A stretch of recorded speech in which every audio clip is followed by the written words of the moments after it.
We have been in for a lovely little delight of an announcement post this morning. The England squad for the Nations League games dropped with Sarina Wiegman naming her 24-player squad. It's not going anywhere for the upcoming Nations League matches against Spain and Portugal. The thing that everyone is talking about the most is that Chloe Kelly has been, in inverted commas, dropped. Rachel, I will start with you. One, because you're the only one on this pod, and also because that Sai suggested to me that you have some pretty juicy comments that you'd like to share with people. Not juicy. I just don't get why it's breaking news. Like, dropped. Of course she's not in the squad. She moved from City because she wasn't playing. So obviously, like, she's not getting called up for this one. It's fine. Like, I just don't understand how that's the biggest bit of news out of all of this. She was involved in, I think, at least 8 games for City pre-Christmas. So it was understandable that she was included in previous squads. And it's equally understandable why she hasn't been included in this one. She didn't leave City to play in the next England camp in February. She left City to try and get some playing time to make, give her the best chance of making the Euros. There are a few more windows available for her to do that. So this idea that she's been drastically dropped, I just don't understand how that was the breaking news headline. It should have been Nikita Parris recalled for the England squad. That's the big news out of it. And absolute flowers to her for... Look, stop jumping ahead, all right? Stop jumping ahead. I don't understand why that wasn't the story, Chloe. We had to start somewhere, okay? There's a whole thing, we're going to discuss the whole thing. It's fine. We've got time. Like you said, so just to add some further context to what you were saying there, Kelly's played 117 minutes of football for Man City since England's last international fixtures in November. She only played 15 minutes from the bench in England's 0-0 friendly draw with the USA. And Sarina Wiegman has obviously said that her lack of club football is the reason for her missing out. Saz did say on the situation, we had a good conversation yesterday and she understands. She's not out for the Euros. She's in full training. Hopefully she will get minutes soon and then we'll revisit it. There's huge competition going on in the team.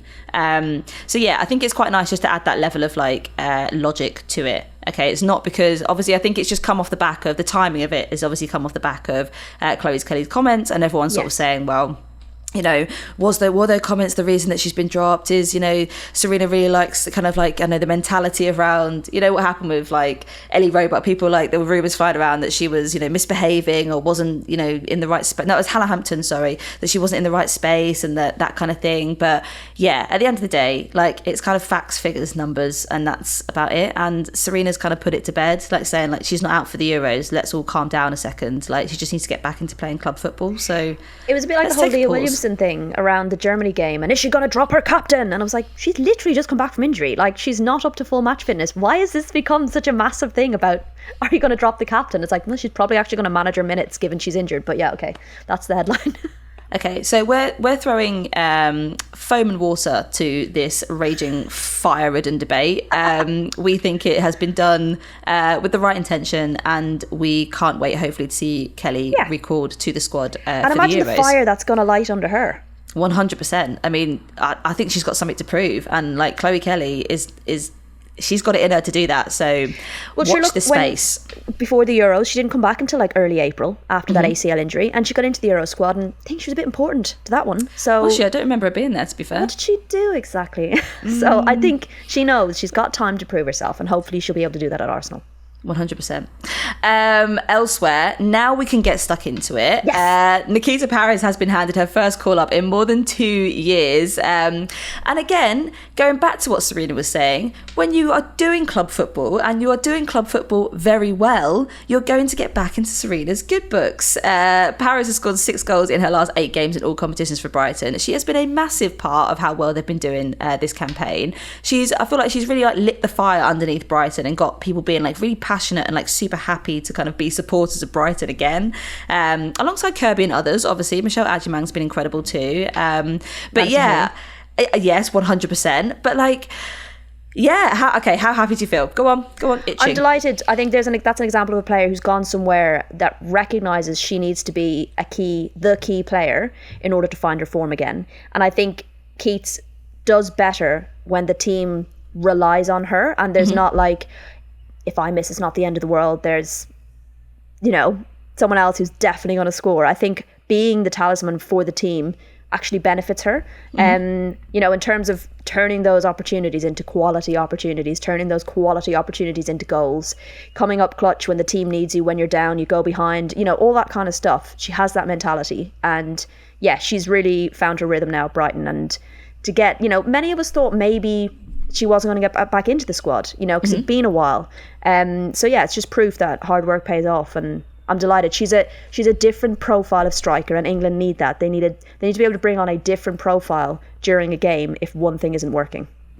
What I will say is that the diversity of the squad has definitely improved this call up. We now have Jess Carter, Lauren James, Nikita Parris and Jess Naz, which is kind of one of the first times that we've seen a lot more diversity creep into the squad, which is amazing.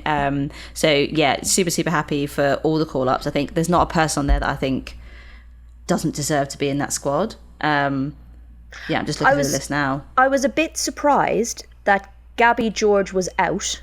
Yeah. And maybe a bit surprised that Jess Carter was in. Okay. I think they're both versatile players, which I think is really beneficial for England. But I think given Gabby George is left-footed, I just think having the benefit of a player that can play centrally, defensively, left-footed is a bonus.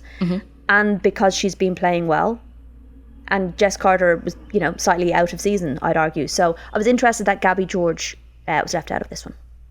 People also being missed out of the squad through injury. Georgia Stanway, obviously Lauren Hemp and Alex Greenwood.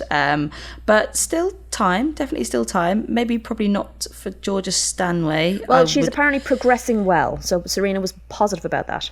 Okay, but cautious with that one, especially. Is there anyone else that you'd have liked to seen called up apart from Gabs? Or do you think actually that's pretty reflective of like what we all thought would happen? I can't say that... I thought we might have a surprise number 9. That's what I thought. Maybe Bethany England. Okay. As I said, just having that different profile type of striker. You know, she's a bit like an Ellen White in terms of a striker, you know, and I think Rachel Daly was different and Alessia Russo offers something different. But equally, Nikita Parris offers something different. And I think England needed that. So that was probably where I thought there might be a surprise. And yeah, delighted it's Keats. Yeah, definitely. I think it's really interesting also. I think Kiara Keaton definitely seems very firmly embedded in the under-23 setup. There were so many sort of like announcements that we went through where she was part of the senior squad, and it feels like actually Sarina's taken a pretty firm call for the last few announcements. She'll be back, I'm sure. Yeah, but I don't think making the Euros squad, I would say. Which has obviously got a tough one to take. But...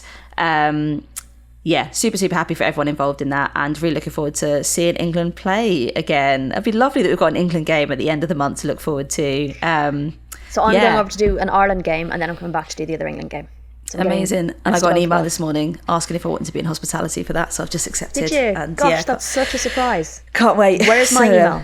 Why do I never get these emails? Baffling. The next one I'll forward to you, I'm sure. Will you? Probably not.